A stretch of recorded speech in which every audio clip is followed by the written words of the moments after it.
Ferdinand Marcos Jr. idineklara ang State of National Energy Emergency sa bansa. Senado tiniyak na handang magbigay ng legislative support dito.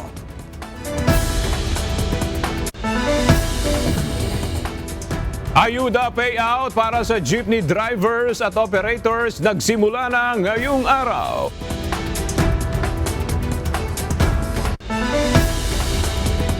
Pagdinig sa dalawang impeachment complaint laban kay Vice President Sara Duterte nagsimula na.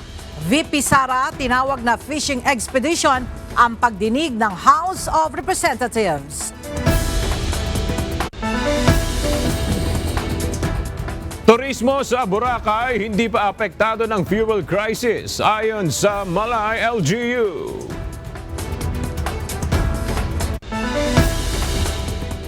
Lokal na pamahalaan ng Ilocos Norte maglulunsad ng libreng sakay mula Maynila hanggang sa Lawag sa long weekend.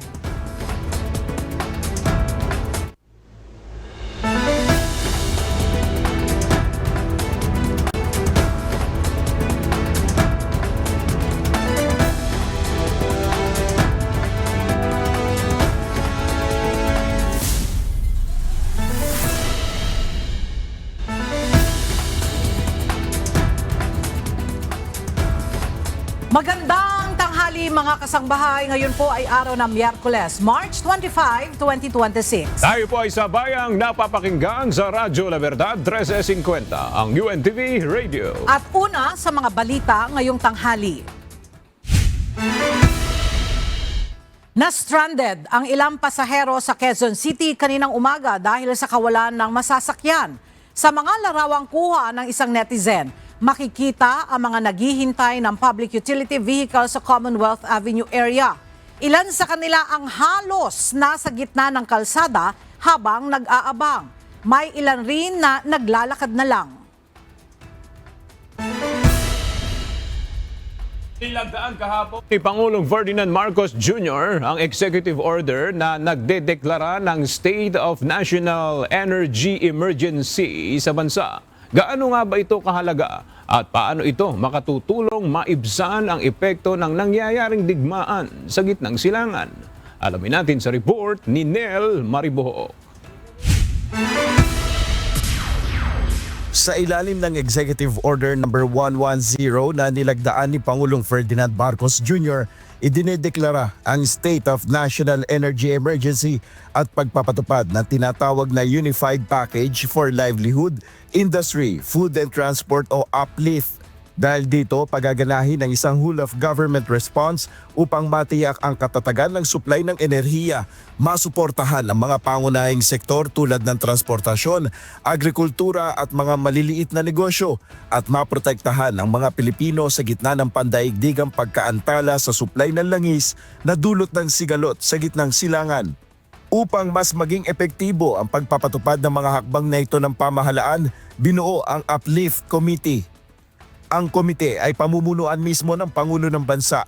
Ang miyembro ay ang mga kalihim ng Department of Energy, Department of Transportation, Department of Social Welfare and Development, Agriculture Department, Finance Department, Department of Economy, Planning and Development o DepDev at Department of Budget and Management. Kabilang sa mandato ng komite ay ang pagsubaybay at pagtiyak na tuloy-tuloy at maayos ang paggalaw, distribusyon at pagkakaroon ng gasolina, pagkain, mga gamot, produktong agrikultura at iba pang mahalagang kalakal. Gayon din ang pagsiguro sa tuloy-tuloy na operasyon ng pampublikong transportasyon at mahalagang establishmento at infrastruktura. Kasama rin dito ang pangangalaga sa katatagan ng ekonomiya habang pinoprotektahan ang vulnerable sector. At tiyaking napapanahon at walang hadlang ang paghahatid ng mga serbisyong pampubliko, kabilang na ang pagpapabilis at pagpapasimple ng lahat ng proseso para sa mga aplikasyon o pag-renew ng permit, lisensya at iba pa. Inaataasan at binibigyan ng kapangyarihan ng EO 110 ang DOE na magsagawa ng mga angkop na hakbang upang pangalagaan ang katatagan at kasapatan ng supply ng enerhiya ng bansa at mabawasan ang masasamang epekto ng mga pagkaantala sa pandaigdigang merkado ng supply ng enerhiya. Inatasan naman ng DOTR na maglatag ng mga hakbang para protektahan ang sektor ng transportasyon at mga commuter mula sa epekto ng patuloy na pagtaas ng produktong petrolyo. Iniutos naman ng Pangulo sa DSWD na pabilisin ang pamamahagi ng tulong sa ilalim ng Assistance to Individuals in Crisis Situation o AICS sa lahat ng apektadong sektor. Inaatasan naman ng DTI na mag-monitor at kung kinakailangan ay gumawa ng hakbang para maiwasan ang sobrang pagtaas ng presyo ng mga pangunahing bilihin. Habang direktiba naman sa Agri-Department na tiyakin may sapat na supply ng agricultural inputs at food products at gumawa ng hakbang para mapanatili itong available at pinakamababa ang presyo. Nel Maribuhok, UNTV News and Rescue, Diyos ang aming sandigan, serbisyo publiko ang aming pinahalagahan. Handang magbigay ng buong suporta ang Senado sa deklarasyon ng National Energy Emergency sa bansa. Tinayak ito ng Protect Ad Hoc Panel sa gitna ng patuloy na tensyon sa Middle East na nagbabanta sa supply ng enerhiya sa Pilipinas. Mula sa Senado may detalye si Jed Neresina, live. Jed, anong tulong ang maaaring ipagkaloob ng Senado sa pag-iral ng National Energy Emergency? Mabilis na pagtugon ng lehislatura, ito yung tiniyak ng Senado kasunod nga ng deklarasyon ni Pangulong Ferdinand Marcos Jr. na State of National Energy Emergency sa bansa. Ayon kay Senator Sherwin Gatchalian, handaan nilang suportahan ang mga hakbang sa ilalim ng Executive Order ng Pangulo sa gitna ng patuloy na gulo sa gitnang silangan na malaking banta sa supply ng enerhiya sa Pilipinas. Ayon kay Senator Gatchalian na siyang chairperson ng Senate Committee on Finance, sa kabila ng para maibsan ang epekto ng krisis sa Middle East ng mga Pilipino. Bilang chairman din ng Senate Proactive Response and Oversight for Timely and Effective Crisis Strategy o PROTECT Committee, mananatili aniya ang kanyang commitment sa pagbibigay ng suportang pambatas o legislative support para sa lahat ng nararapat na hakbang sa gitna ng krisis. Ang deklarasyong ito aniya ay mahalaga upang makagawa ng mga extraordinary measures ang gobyerno, kaya't handa rin silang makipagtulungan sa Uplift Committee para matiyak ang sapat na supply ng enerhiya at proteksyon lalo sa mga apektadong sektor. Para naman kay Senator Amy Marcos, nangangamba pa rin siya sa tunay na estado ng supply ng petrolyo sa bansa at sa plano ng pamahalaan sa kabila ng pag-anunsyo ng Pangulo ng State of Energy Emergency kamakailan. Binigyang diin ng senadora na dapat isapubliko ang tunay na lagay ng supply upang makapagtulungan sa problema. Dagdag niya na ngayong may State of National Energy Emergency na nararapat ng gawin ang mga agarang hakbang ng ilang karatig bansa para hindi mawalan ng supply. Dapat na rin aniyang tawagan ng pansin na ang iba't ibang ahensya ng gobyerno katulad ng Philippine National Oil Company o PNOC para sa malawakang solusyon at aksyon sa krisis na ito. Para naman sa Vice Chairperson ng Protect Ad Hoc Committee na si Senator Joseph Victor J.V. Ejercito, sinabi niyang a little bit too late na yung deklarasyon ng emergency ng pamahalaan, kaya hindi na pwede ngayon yung patse-patse na solusyon dahil dapat aniya na magkaroon na ng konkretong plano para dito sa krisis na nararanasan sa bansa. At dagdag niya na kailangan ng mag-double time ng iba't ibang ahensya ng pamahalaan dahil baka magulat na lang tayo na wala na palang supply ng langis at makaepekto pa ito para bumagsak o dumapa yung ekonomiya ng bansa. Yan muna update mula rito sa Senado. Balik sa inyo, Ella. Maraming salamat, Jed Neresina. Uminit ang talakayan sa pagdinig ng Senate Ad Hoc Committee kahapon nang mapag-usapan ang magkasalungat na pananaw ng Malacanang at ng ilang senador kung mayroon na nga bang krisis sa langis ang bansa. Sa nasabing pagdinig, naglatag ng ulat ang Department of Energy ukol sa estado ng supply ng petrolyo sa Pilipinas sa gitna na nagpapatuloy na tensyon sa Middle East. May balita si Jed Neresina. Uminit ang ulo ng ilang senador matapos tila isisi ng Department of Energy sa session break ng Kongreso ang pagkaantala ng kanilang pondo para sa supply ng langis. Giit ni Senator Loren Legarda, hindi kailanman naging sagabal ang adjournment ng session kung ang pag-uusapan ay ang nararanasang krisis ngayon ng bansa. Ayon kay Department of Energy Undersecretary Alessandro Sales, aabot sa 8 bilyon hanggang 10 bilyong piso ang hinihingi nilang supplemental budget sa gitna ng banta ng krisis sa langis. Paliwanag niya, hindi ito galing sa national government, kundi sa sariling pondo ng Philippine National Oil Company o PNOC, kaya nangangailangan pa ito ng pahintulot ng Kongreso para magamit. Congressional approval is needed based on the answer to the question of Senator Ontiveros. So, has it been communicated to both houses? I think a letter was submitted to the committee chairs, but naka-break po ang... Sinabi ba yan? Because this is so urgent. It did not come from us. It came from the DOE. May I just know the date? Sir, I know you're a technical person and you seem very knowledgeable.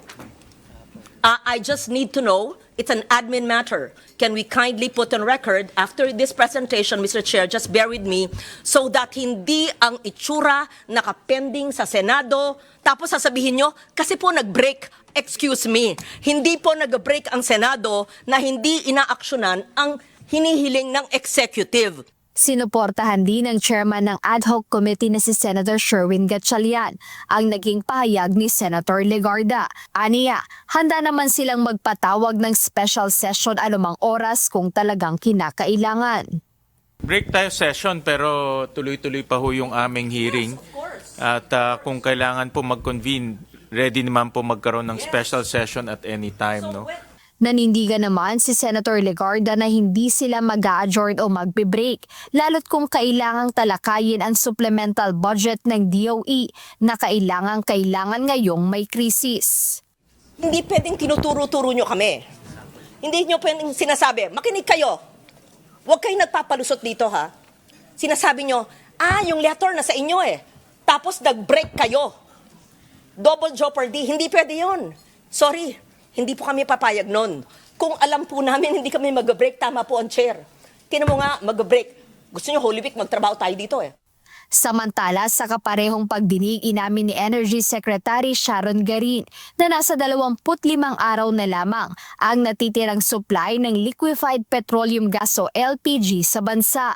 Ito ay bunsod ng tumitinding tensyon sa Middle East na nakaaapekto sa pandaigdigang distribusyon ng langis at gas. One of our major problems now is LPG. So now we're starting to go around for the restaurants and beverages kasi maybe we can lower the consumption for a bit until we get the supply coming in. We have 25 days for LPG, ma'am. Dahil dito, nanawagan ang mga senador sa mga ahensya ng pamahalaan na bumuo agad ng konkretong plano upang matugunan ang banta ng krisis sa enerhiya na dulot ng gulo sa gitnang silangan. Jedne Resina, UNTV News and Rescue. Diyos ang aming sandigan, serbisyo publiko ang aming pinahahalagahan. Nangako ang Department of Transportation na magpapatuloy ang mga diskwentong ibinibigay sa mga nasa transportation sector na apektado ng labis na pagtaas ng presyo ng langis. Sa ngayon ay ipinatutupad na ang iba't ibang diskwento sa mga nasa sektor ng transportasyon upang ibsan ang epekto ng serye ng mega oil price hike. Narito ang ulat ni Benedict Samson. Sa layuning matulungan ng ating mga kababayan sa epekto ng patuloy na pagtaas ng presyo ng langis, ipinatutupad na ng pamahalaan ang iba't ibang mga hakbang kabilang na ang discount sa pamasahe sa tren, eroplano, barko at maging ang toll discount. Habang sa Abril naman ay uumpisahan na rin ng Department of Transportation ang Piso Roro Terminal fees para sa Class 3 at Class 4 vehicle. Gayon din ang 200 pesos na discount sa terminal fee at 5,000 pesos sa tapya sa landing fee para sa mga pasahero ng eroplano. Ayon kay Transportation Acting Secretary Giovanni Lopez, malaking bagay ang mga nasabing diskwento lalo sa mga nangangalakal ng basic goods. At ano po yung sinasama natin dito for the raw and unprocessed agricultural products tulad po ng grains, palay, mais, bigas, tulad din po ng sinasabi nating gulay, prutas, kasama rin dyan ng fishery products, no? Kasama din dyan yung livestock and poultry. Ayon sa DOTR, mananatili ang mga diskwentong ito kahit pa bumaba ang presyo ng langis bago pa ang 6 na buwan na itinakdang timeline para dito. Ngunit kung magpapatuloy pa ito ng higit sa 6 na buwan, muling ire-review ng DOTR kung palalawigin ang mga diskwento sa transportation sector. Hindi po, yung binigay nating timeline dun, tulad po sa ating RORO, piso terminal fee sa mga agricultural products natin, no? Sinabi nating 6 months yan.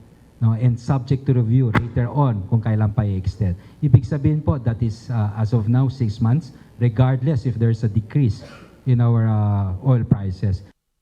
Samantala, umaasa naman ng ahensya na makikibahagi na rin sa pagbibigay ng discount ang LRT Line 1. Yung sa LRT1 po, patuloy ating pakipag-ugnayan sa LRMC because ito po ay isang concession at sana rin po makapagbigay sila ng diskwento. Benedict Samson, UNTV News and Rescue. Diyos ang aming sandigan, serbisyo publiko ang aming pinahahalagahan. Patuloy ang pamamahagi ng ayuda ng Department of Social Welfare and Development para sa mga driver na apektado ng patuloy na pagtaas ng presyo sa produktong petrolyo. Ngayong araw, mga jeepney driver naman ang bibigyan ng 5,000 pisong cash assistance. Mula sa Maynila, ang detalye ihahatid ni Benedict Samson live. Benedict, kumusta yung sitwasyon sa payout center dyan sa Maynila at ilan yung target ng DSWD na mabigyan ng ayuda? Aga sa mga oras na ito ay kakaunti na lamang itong mga jeepney driver na nakapila dito nga sa payout center na ito sa Kartilya ng Katipunan sa Maynila. Nasa mahigit 2,500 jeepney drivers dito sa Maynila ang target mabigyan ng 5,000 pesos cash assistance ng Department of Social Welfare and Development. Ayon sa team leader ng DSWD dito sa Maynila, as of 10 a.m. kanina ay nasa 1,300 na jeepney drivers na ang nakatanggap ng ayuda. Kanina rin ay may ilang mga jeepney driver ang umaapila dahil wala sila sa listahan. Paliwanag naman ng DSWD, may posibilidad na kaya wala sila sa listahan ay dahil sa maling birth date, kulang ng middle initial at maaari din na nakalista na sila bilang benepisyaryo sa ibang lugar o di kaya ay kabilang naman sa ibang transportation sector. Aga sa mga oras ding ito ay may mga dumadating pang ilang mga jeepney driver matapos nga nilang mamasada muna bago pumila dito nga sa payout center sa Maynila. At yan muna ang ating update mula rito sa Maynila. Balik sa inyo dyan, Aga. Maraming salamat, Benedict Samson. Babawasan ng Civil Aviation Authority of the Philippines o CAAP ang airport fees na binabayaran ng mga airline company at passenger service charges simula sa darating na Abril. Isa pa rin ito sa mga hakbang ng pamahalaan na layong ibsan ang epekto ng labis na pagtaas ng presyo ng mga produktong petrolyo bunsod ng gulo sa Middle East. May report si Asher Cadapan Jr. Magpapatupad ng ibayo pang hakbang ang Civil Aviation Authority of the Philippines o CAAP upang maibsan ang hirap ng mga pasahero at aviation industry sa gitna ng mega oil price hike. Sa opisyal na pahayag, sinabi ni CAAP Director General Retired Lieutenant General Raul Del Rosario na batid nila ang mga hamon dulot ng tensyon sa gitnang silangan. Gayon din ang epekto nito sa mga pasahero at industriya ng aviation sa bansa. Bunsod nito, ipatutupad ng CAAP ang pagbabawas ng singil sa service charge mula sa mga pasahero at ang aeronautical fees na binabayaran naman ng mga airline company. Layo nito na magbigay ng agarang ginhawa at suporta sa mga apektadong sektor at masiguro ang pananatili ng accessible na air travel. Sa ilalim ng modified rates, babawasan ng 50% ang aeronautical fees, partikular na ang bayad para sa landing at take-off ng mga eroplano. Patumbas ito ng hindi tataas sa 5,000 pisong singil sa mga airline company kada landing ng kanilang eroplano sa paliparan. Para naman sa singil sa Passenger Service Charge o PSC, magkakaibang halaga na ibabawas depende sa uri ng biyahe. Para sa international airport, babawasan ng PSC sa mga biyahe abroad kung saan mula 900 pesos ay magiging 700 pesos na lang ito. Habang sa domestic flights, mula 350 ay 150 hanggang 200 pesos na lang ang babayaran para rito. Kung dadaan naman ang pasahero sa isang principal class 1 na paliparan, mula 300 ay magiging 150 hanggang 200 na lang din ang service charge ng pasahero. Habang sa Principal Class 2 ay mababawasan ng 200 pesos na regular PSC ng 50% o magiging 100 pesos na lang din ito. Kalahati rin ang tatapisan sa 100 na PSC sa mga community airport kaya magiging 50 pesos na lang ito.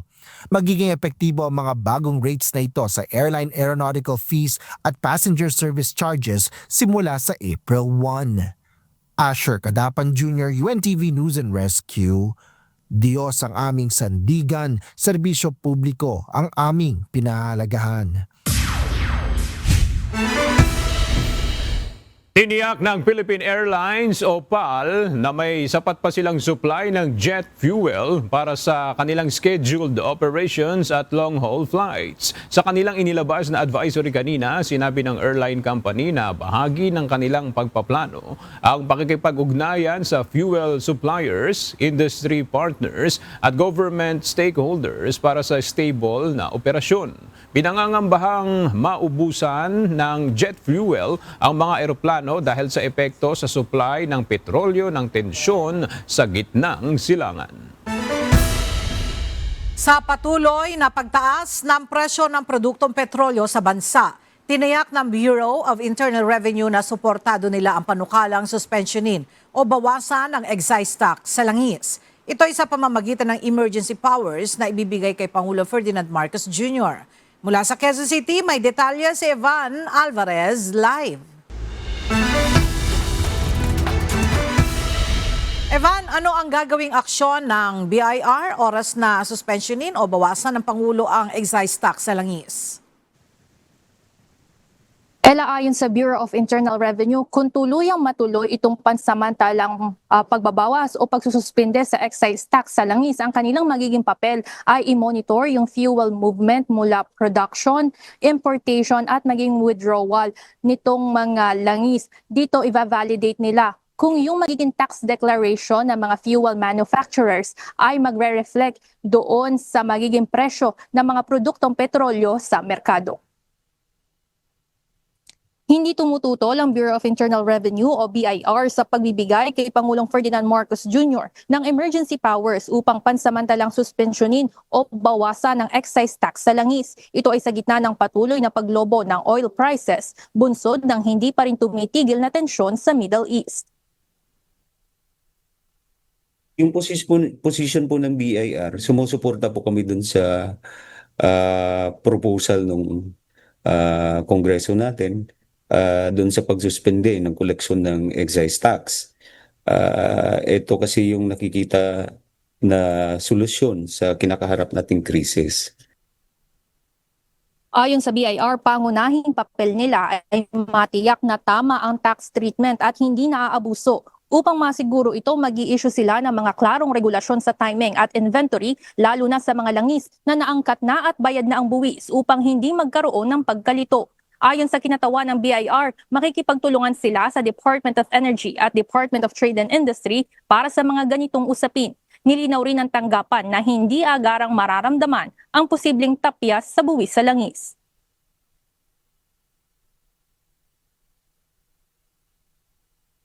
Kasi ang mangyayari niyan, yung papasok pa lang, yung i-import pa lang, or yung lalabas pa lang ng production, yun yung magiging exempt dun sa excise tax. Yung mga dumating na may bayad, hindi agad-agad hindi kasama dun sa magiging exempt kasi bayad na yun. They have to pass it on to consumers. Ella, batay sa datos ng BIR sa kanilang koordinasyon sa Bureau of Customs, 200 billion pesos ang nagiging koleksyon ng bansa dito sa excise tax sa langis. 200 billion noong 2024, 200 billion nitong 2025. Ayon sa BIR, kung tuluyan na ngang magkaroon ng suspension sa langis pansamantala, ay mararamdaman ito sa government revenue. Yan muna ang update mula dito sa Quezon City. Balik sa inyo dyan, Ella. Maraming salamat, Evan Alvarez. Nananatiling nakaantabay ang Armed Forces of the Philippines kasunod ng deklarasyon ng State of National Energy Emergency sa gitna ng oil crisis sa bansa. Makibalita tayo kay Ryan Lacanlale live. Ryan, ano yung partikular na senaryo ang pinaghahandaan ng AFP? Aga, batay sa pahayag ng AFP, ang kanilang paghahanda ay nakatuon sa posibleng epekto ng energy emergency sa bansa. At kabilang dito yung pagresponde sa mga sitwasyon na maaaring maapektuhan yung operasyon ng mahalagang infrastruktura sa bansa, gayon din yung transportasyon ng essential goods at engineering support at maging mabilisang pagtugon sa mga apektadong lugar. Nakahanda ang Armed Forces of the Philippines o AFP na umalalay sa pamahalaan kasunod ng deklarasyon ng State of National Energy Emergency. Sinabi ng tagapagsalita ng Sandataang Lakas na si Colonel Francel Margaret Padilla, bagamat hindi sila direktang bahagi ng Implementing Committee, may mahalagang papel pa rin ang AFP sa pagpapanatili ng pambansang seguridad, katatagan at kapakanan ng mamamayan. Nakaantabay ang kanilang mga puwersa upang tumulong sa proteksyon ng mga kritikal na infrastruktura tulad ng power facilities, pati na rin ang sa logistic at transportasyon ng mahahalagang supply kung kinakailangan. Handa rin aniya ang AFP na magbigay ng engineering support at magsagawa ng mabilisang pagtugon sa mga lugar na maaaring maapektuhan lalo na sa mga vulnerable at geographically isolated community.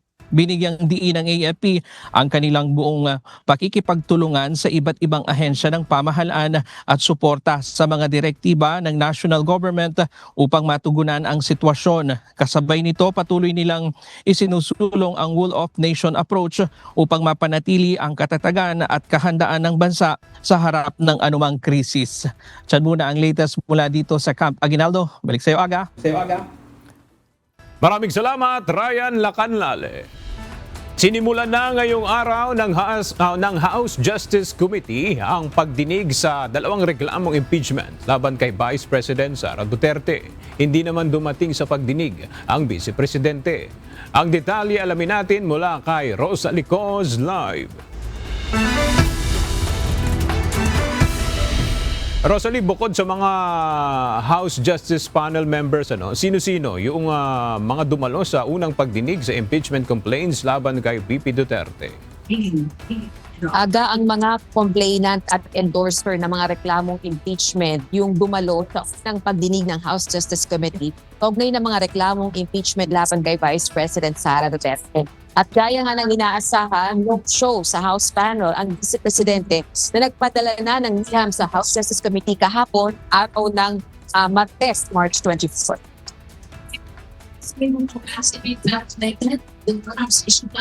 Sa sulat, kwestiyon ng Council ni VP Duterte ang impeachment proceedings ng House Justice Committee dahil mistulang trial o paglilinis na batay nila sa konstitusyon ay mandato ng Senado. Bago naman opisyal na magsimula ang pagdinig, tinugna ni House Justice Committee Chairperson at Batangas 2nd District Representative Jervil Ministro ang mga kumukwestiyon sa akbang ng panel na pagdinig sa gitna ng kinakaharap na krisis ng bansa dahil sa nagpapatuloy na gulo sa Middle East.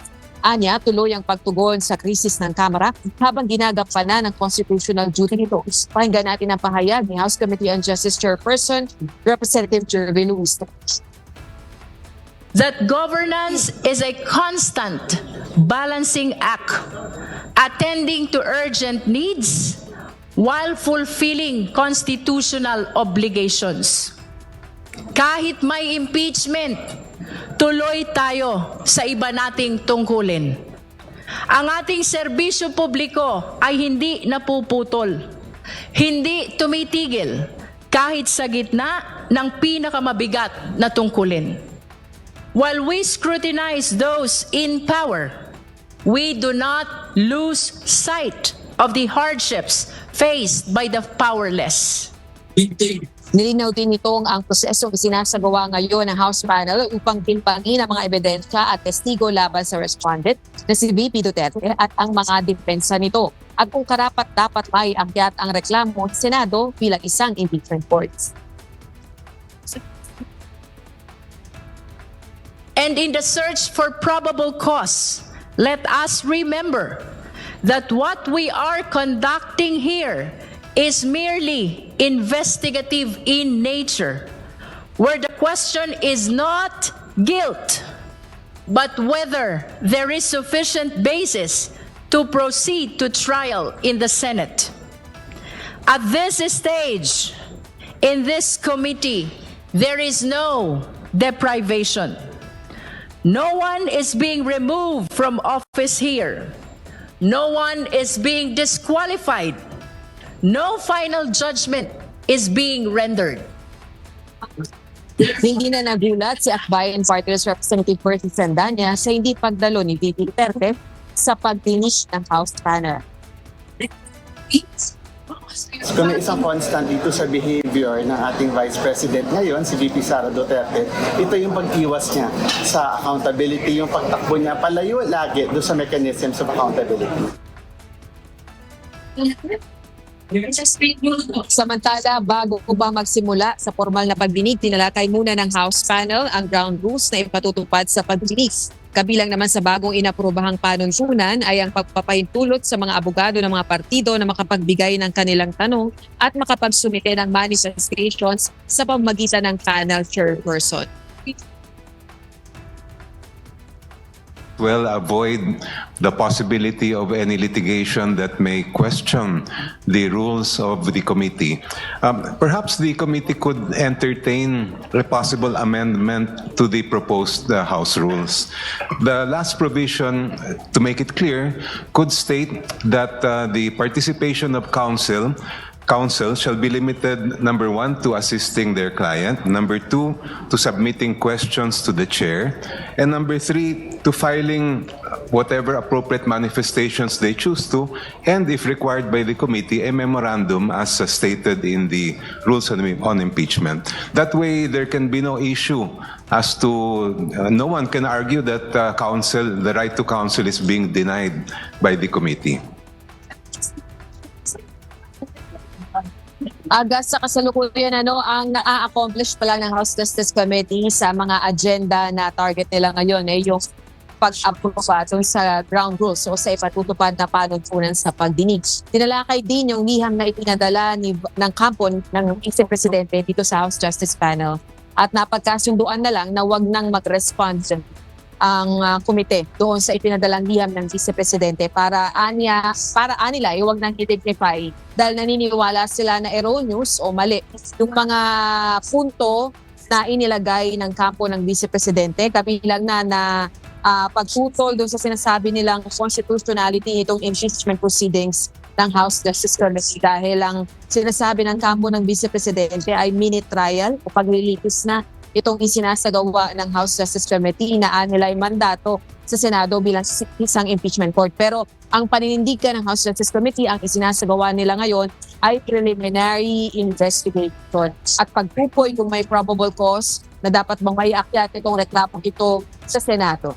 Balik sa iyo, Ada. Maraming salamat, Rosalie Coz. Iginiit ni Vice President Sara Duterte na ginagamit lang ang pagdinig ng Kamara para makapagsagawa ng ikatlong fishing expedition laban sa kanya. Ito ang nakasaad sa inilabas na pahayag ng Vice Presidente kasabay ng itinakdang pagdinig sa dalawang impeachment complaints laban sa kanya ngayong araw. Binigyan din ni VP Sara na walang patakaran na nagsasabing kailangang personal na dumalo ang respondent sa impeachment complaint sa mga pagdinig ng Committee on Justice. Naisumatinaan niya ang kanyang answer ad coetam at walang dapat ibang gawin ang komite kundi i-dismiss ang mga reklamo laban sa kanya dahil sa malinaw na kakulangan ng ebidensya. Umaasa ang ilang retirado at kasalukuyang mahistrado ng Korte Suprema na maraming kababaihan pa ang makapasok sa judiciary o sangay ng hudikatura. Lalo na nila sa panahon ngayon na maraming pang-aabuso sa kababaihan. Narito ang report ni Dante Amento. Isinagawa kahapon ng Korte Suprema ang First Supreme Court Distinguished Women's Forum na may temang Ladies of Justice. Kabilang sa mga inimbitahan ay ang dati at kasalukuyang maestrado. Kabilang narito si Teresita de Castro, ang unang babae na naging Supreme Court Chief Justice, retired Associate Justices Conchita Carpio Morales, Angelina Sandoval Gutierrez at incumbent Associate Justice Maria Filomena Singh. Sa forum, ikinuwento ng mga ito ang kanilang karanasan bilang mga maestrado, huwes at ngayon bilang pribadong mga individual na. Kabilang sa naging sentro ng pag-uusap ay umaasa ang mga ito na sana marami pang kababaihan ang pumasok sa sangay ng hudikatura o judiciary. Pagdating sa perspektibo o pananaw ng mga isyu at kaso ay malaki ang maiaambag ng mga babae. Paliwanag ni Associate Justice Singh, may mga bagay na ang makapagpapaliwanag ng maayos ay isang babae. Hindi niya lubos maunawaan halimbawa ang trauma o epekto ng isang akto kapag hindi nanggagaling mismo sa nakaranas nito. Like men can speak about the horrors, for example, of rape, but they can never experience that. I mean, the rape as defined in our statutes, they can never experience that. And so, a woman speaking about that, coming from that perspective, that voice is very important. Ganito rin ang pananaw ni retired Associate Justice Carpio Morales. Binigyang diin pa nito, lalo na ngayong napakaraming nangyayaring pang-aabuso sa mga kababaihan. Mahalaga ang desisyon ng isang babaeng huwes o maestrado. Sa ngayon, 2 lang ang babae sa 15 miyembro ng Supreme Court and Bank. There should be more members, women members of the judiciary because, we empathize with what women suffer. Especially now there's a lot of violence against women. But it takes a woman to understand what a woman is going through. Payo din ng mga ito sa mga kababaihan na gustong pumasok sa hudikatura o nasa judiciary na, maging masipag sa kanilang ginagawa. Ang pagiging magaling sa propesyon ay nangangailangan ng tiyaga sa ginagawa. Walang papanigan kahit ang Pangulo ng Bansa.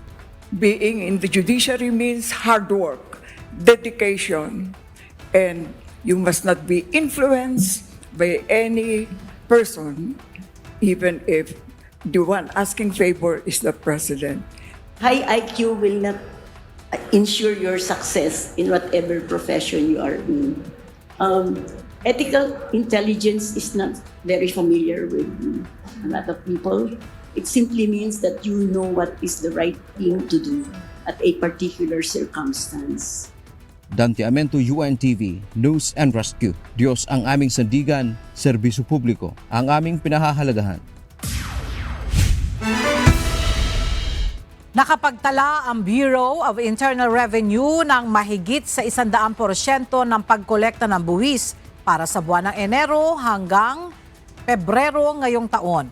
Ayon sa ahensya, nakalikom ng 530.055 billion pesos na net ng koleksyon mula January 1 hanggang February 28, 2026. Ito ay lumampas ng mahigit 2.280 billion pesos sa target na 527.775 billion at mas mataas ng 15.307 billion pesos kumpara sa parehong panahon noong 2025. Katumbas ito ng 2.97% year-on-year growth. Ayon sa BIR, bunga ito ng mas pinaigting na tax administration, mas mahigpit na enforcement at patuloy na pagpapalakas ng taxpayer compliance sa buong bansa. Sa kabila ng pandaigdigang hamon sa ekonomiya, nananatiling optimistiko ang BIR na makakamit ang mga layunin sa taong 2026. Ito ay sa pamamagitan ng pagpapatuloy ng people-centered approach o ang paglikom ng kinakailangang pondo para sa pambansang kaunlaran habang pinoprotektahan ang karapatan ng mga nagbabayad ng buwis. Binigyang diin ng Department of Education na ang 3-term school calendar ay isang strategic move upang mas mapakinabangan ang oras ng pagtuturo at matugunan ang paulit-ulit na pagkaantala sa klase. Ito ang iginiit ng DepEd sa gitna ng mga pangambang inilahad ng Alliance of Concerned Teachers hinggil sa naturang pagbabago sa school calendar. Hindi nila nagkaroon ng sapat na konsultasyon at hindi nito tinutugunan ang ugat ng problema sa sistema ng edukasyon. Ngunit ayon sa DepEd, napanatili ng bagong sistema ang tuloy-tuloy na pagkatuto at mabawi ang oras na nawala dahil sa mga bagyo at iba pang abala.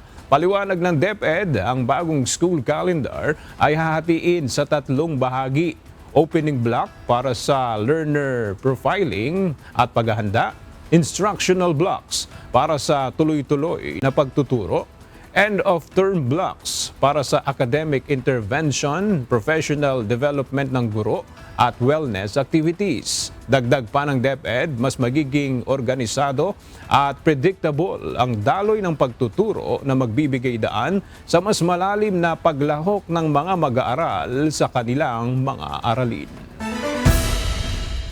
Sinampahan ng reklamo at pinatawan ng 90-day preventive suspension ng isang regular employee ng Land Transportation Office na naka-assign sa LTO Central Office. Kaugnay ito ng irregular na transaksyon ng motor vehicle transfer of ownership kapalit ang halagang 100,000 piso. Kabilang sa kinakaharap niyang reklamo ay grave misconduct.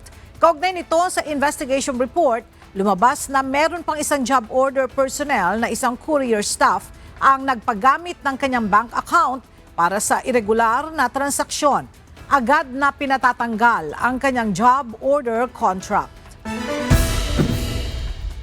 Hinihikayat ng Department of Information and Communications Technology o DICT ang publiko na i-report agad ang mga abusadong online lending app. Ayon sa DICT, ito ang mga nagpapautang online na biglang nananakot o nanghaharas ng mga taong may utang sa kanila.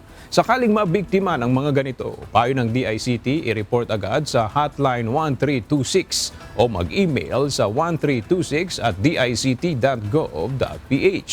Ayon sa ahensya, patuloy nilang pinaiigting katuwang ang Cybercrime Intervention and Coordinating Center o CICC ang mga aksyon laban sa online abuse para labanan ang mga pang-abuso at mapanatiling ligtas ang digital space para sa lahat.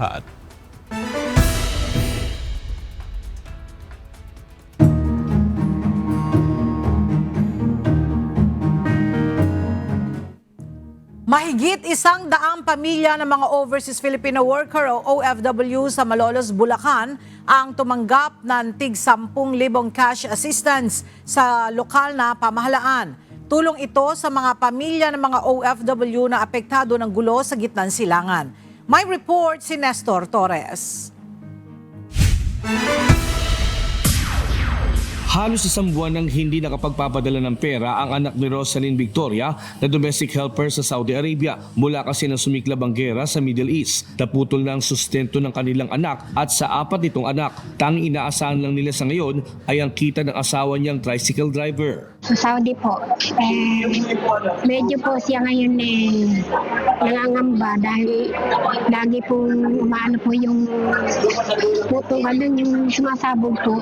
Kaya po siya laging nakaano po sa amin. Saka po minomonitor din po namin siya ngayon. May naiwan po siyang mga anak na maliliit pa po. Pero nang mabalitaan niya na may special help desk program sa mga pamilya ng OFW sa Malolos, pinilit niyang mag-apply at magpasa ng mga requirements para makapag-avail ng cash assistance. Ang gastos po niya sa pang-araw-araw ng mga anak niya dito sa Pilipinas. So, kailangan po namin dahil sa mga anak niya, lalo po yung 2 anak niya ay gagraduate pa po ngayon, grade 6. Kaya po, sabi ko nga po sa kanya, paano kaya ako itong mangyayari sa mga anak ko? Sabi ko sa kanya, ay sana aga tayo makakaano ng tulong sa financial sa gobyerno. Makalipas lang ang 1 linggo, kahapon ay isa si Aling Rosalyn sa 119 pamilya ng mga OFW na tumanggap ng 10,000 pesos na cash assistance sa LGU Malolos. Talagang humingi ako ng tulong dito dahil nabalitaan ko na nagbibigay ng tulong ang mayor natin. Kaya hindi na ako nahiyang lumapit dahil ang dami kong anak doon, apo, na nangangailangan ng tulong, ay wala nga po akong magawa. Eh kung itong anak ko nito may sakit, siya ang inilapit ko kasi tulong din sa mga anak niya. Samantala, paglilinaw ng LGUs Malolos, prioridad sa cash assistance ay ang mga OFWs na nakatira sa mga bansa na apektado ng gulo. Lahat lang ng mga dumaan sa screening at pumasa sa mga hininging requirements ng LGUs ang siyang makakaabil ng cash assistance. Medyo ibigay muna natin sa mga nangangailangan, yung talagang tinamaan muna. Pakiusap ko talagang ang intindi natin ng iba, huwag muna natin isabay din kasi itong mga to, ito yung dagliang naghahanap ng kahit papaano tulong sa problemang pinagdadaanan nila. Di ba, yan yung issue ngayon sa Pilipinas, medyo nababagalan, may katakot-takot na news doon. Pero tayo, isang linggo na tayo nag-aasikaso doon sa mga tinamaan sa atin dito.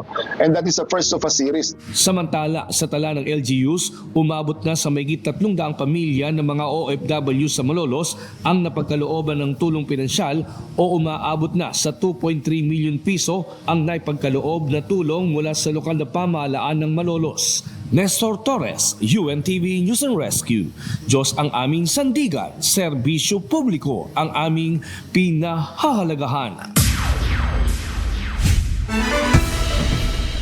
Nananatiling normal ang bilang ng mga turista sa Boracay Island ayon sa Malay Aklan Mayor Floribar Bautista. Tiniyak din ng lokal na pamahalaan na handa na sila sa inaasahang pagdagsa ng mga turista sa isla sa long holiday. Mula sa bayan ng Malay, narito ang report ni Asher Kadapan Jr. Live. Asher, ramdam na ba sa Boracay Island ang epekto ng fuel crisis in terms of tourist arrivals?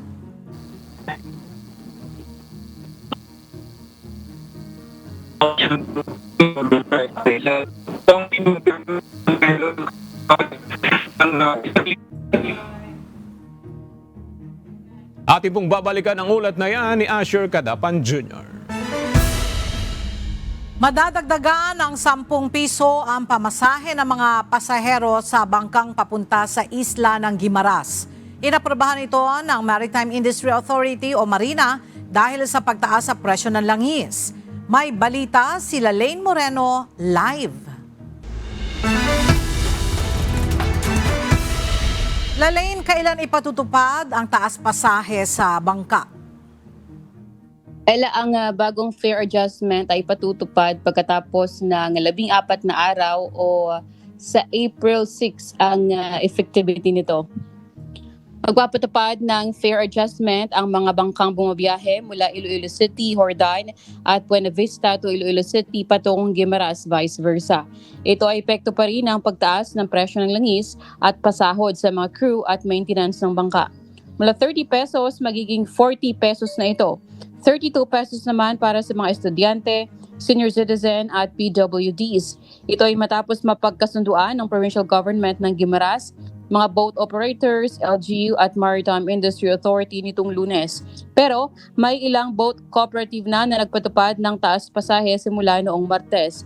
Ang iba naman ay pagkatapos pa ng 14 na araw magpapatupad ng fare adjustment. Inoobserbahan pa ng lokal na pamahalaan kung posibleng makakapekto ito sa turismo ng Guimaras. Yung mga ating balita, balik sa iyo, Ella. Maraming salamat, Lalaine Moreno. Sa kabila ng tuloy-tuloy na pagtaas ng presyo ng langis, naglunsad ang probinsya ng Ilocos Norte ng isang travel incentive program para maengganyo ang mga turista ngayong peak travel season. Sa pamamagitan niya ng libreng sakay sa bus mula Maynila patungong Lawag City. Ang detalye ay hatid ni Grace Doctolero live. Grace, sino-sino yung pwedeng maka-avail niyang libreng sakay at paano sila makakapag-avail niyan? Yes, Aga, pwede ring makinabang sa libreng sakay ang mga residente ng Ilocos Norte at mga turista na may planong bumisita sa probinsya. Ayon sa pamahalaang panlalawigan, ang mga residente ng Ilocos Norte ay kailangang magpakita ng valid government ID na may address sa probinsya. Samantala, ang mga turista naman ay kailangang may confirmed na hindi bababa sa 3 gabi na booking sa hotel o kaya ay may accredited tour package sa Ilocos Norte. Para makasali, kailangan mag-pre-register ang mga interesado sa pamamagitan ng online form kung saan pipiliin nila ang kanilang travel date at destination. Mahalaga naman na hintayin ang confirmation dahil limitado lamang ang slot at first come, first serve ang basihan ng pagkuha ng upuan. Paalala ng mga organizer, ang mga makakatanggap lamang ng confirmation ang makakasakay at kapag walang natanggap na abiso, hindi rin makaka-avail ng libreng biyahe. Sa ilalim ng programa na pinangunahan ng Ilocos Norte Tourism Office, sasagutin na ng pamahalaan ang pamasahe sa bus, kaya pagkain na lamang ang poproblemahin ng mga biyahero sa pagdating sa lugar. Kaagapay, ang GV Florida Transport Incorporated magkakaroon ng one-way free bus ride para sa mga biyaherong mula Maynila patungong Lawag sa first come, first serve basis. Ayon naman sa Ilocos Norte Tourism Office, muling binubuhay ang programang ito na unang ipinatupad noong pandemya bilang tugon sa patuloy na pagtaas ng presyo ng langis at enerhiya. 2 bus ang inaasang bibiyahe araw-araw para sa mga residente ng Ilocos Norte sa ganap na ika-10 ng gabi, habang alas 11 ng gabi naman ang biyahe para sa mga bisita simula March 31 hanggang April 2. Matapos ang 3-day pilot test, ipagpapatuloy ang programa sa April 8 hanggang 10 na may kaparehong oras ng biyahe. Dagdag pa ng LGU, kasalukuyang pinag-uusapan ang posibleng pagpapalawig ng programa sa buong tag-init upang mas mapalakas ang turismo sa probinsya. Aminado naman ang lokal na pamahalaan na hindi nito ganap na masusolusyonan ang epekto ng pagtaas ng presyo ng langis, pero malaking tulong na rin ito para mapagaan ang gastusin ng mga biyahero. Yan muna ang balita. Balik sa'yo, Aga. Maraming salamat, Grace Doctolero. Samantala, balikan natin ang ulat ni Asher Cadapan Jr. hinggil sa turismo sa Boracay. Asher, magandang hapon sa iyo. Magandang hapon naman, Ella. Wala pang kanselasyon ng accommodation booking sa Boracay Island. Ito ang kinumpirma ng Malay Local Government 1 linggo bago ang long holiday, kung saan inaasahan ang pagdagsa ng mga turista sa isla. Patuloy ang pagdating ng mga turista sa Boracay Island. Ito ang inihayag ni Malay Aklan Mayor Frolibar Bautista sa kabila ng pagtaas ng presyo ng petrolyo at pasahe. Ayon sa alkalde, may posibilidad na bumaba ang dami ng mga turista sa Boracay Island dahil sa krisis sa petrolyo. Ngunit inaasahan nila na minimal o hindi naman ganoon kalaki ang mababawas sa bilang ng mga turista.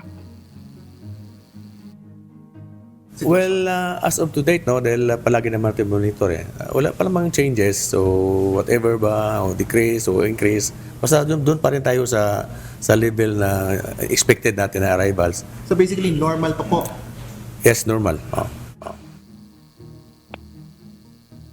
Ayon pa kay Mayor Frolibar Bautista, umaabot ng mahigit 14,000 ang bilang ng mga turista sa Boracay Island kapag holiday season. Lumalagpas ito sa carrying capacity ng isla na 14,000 rooms kapag ganitong panahon. Aniya, hindi nila halos makontrol ang dami ng mga turista na dumarating. Ngunit kaya naman anya nilang pangasiwaan ang sobrang bilang na ito, lalo pa ngayong darating na long holiday. As reported to me sa office, no, maraming mga bookings. No? Especially na dahil long weekend, then Holy Week, and then preparation natin sa La Boracay. So napakarami tayong naka-prepared ng mga events, no? This coming 4th week of April hanggang May 3. So doon ang focus natin na talagang dadagsain ang Boracay ng turista. Ella, bukod sa inaasang dagsa ng mga turista sa Boracay Island, sinabi ni Mayor Frolibar na pinaghahandaan na rin ng Malay Local Government ang ASEAN meeting na isasagawa sa isla. Yan ang latest dito sa Malay Aklan. Balik sa'yo, Ella. Maraming salamat, Asher Cadapan Jr.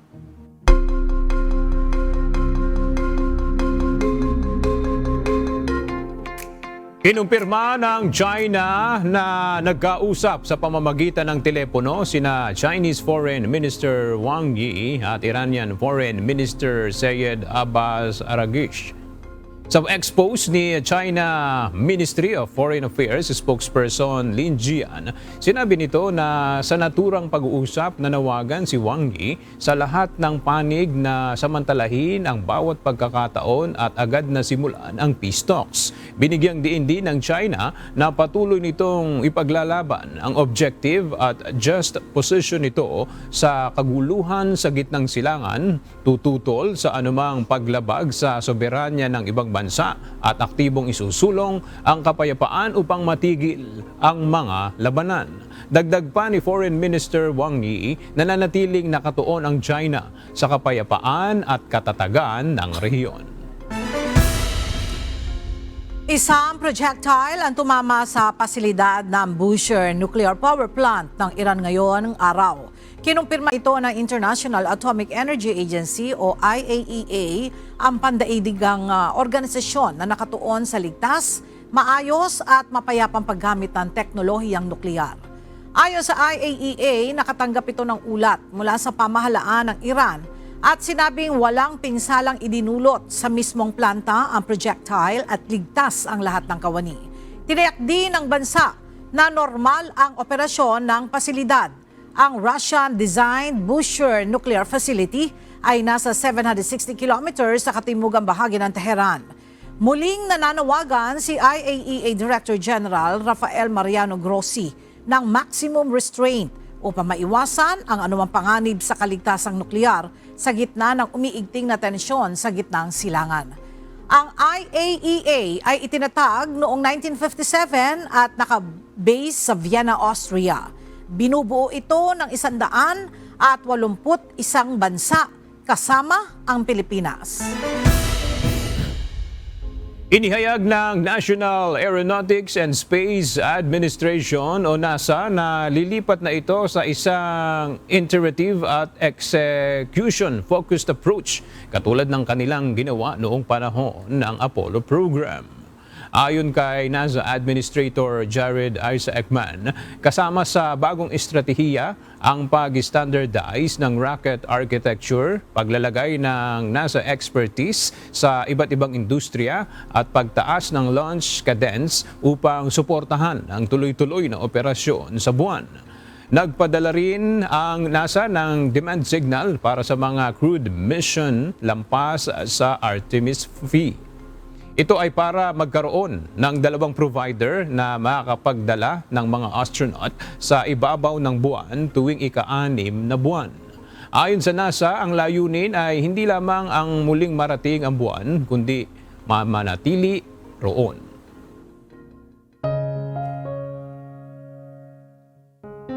At sa ating pong iiwang mga salita ng Diyos na ating sandigan mula sa Aklat ng Juan, Kapitulo 14, versikulo 27 na nagsasabi, "Ang kapayapaan ay iniiwan ko sa inyo. Ang aking kapayapaan ay ibinibigay ko sa inyo. Hindi gaya ng ibinibigay ng sanlibutan ang ibinibigay ko sa inyo. Huwag magulumihanan ang inyong puso, ni matakot man."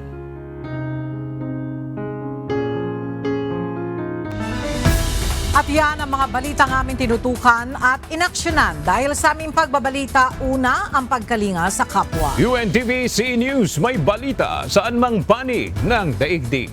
At dito sa UNTV, Diyos ang aming sandigan. Serbisyo publiko ang aming pinahahalagahan. Magandang tanghali.